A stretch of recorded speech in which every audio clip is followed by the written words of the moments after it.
Airbnb can pay all or part of your monthly mortgage payments. And this is exactly what I did years ago. And you can also do this. And I'm going to explain how to do this in a second. But this room here, which is my studio now, was once an Airbnb room. I had a couple of them that I rented out to pay for the mortgage years ago on this house.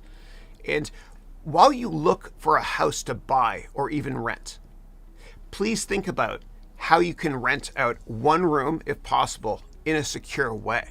Now, I watched a lot of YouTube videos on figuring out how to put up a wall in my house and a door to the outside of my house, and carpeting as well.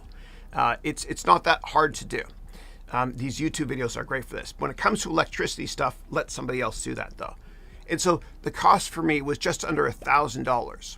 And yes, I made many mistakes, but it was so much fun, and we broke even very, very fast as well. And what I also did was I installed cheap cameras outside the house, and I gave 10% of the revenue generated from this room for Airbnb to my son, and also to the cleaning person, so that there was no maintenance for me after I set it all up. And building a door and knocking down or putting up a wall is so much easier than you think, and relatively cheap if you do it yourself, as we all know that contractors always overbill by a criminal amount.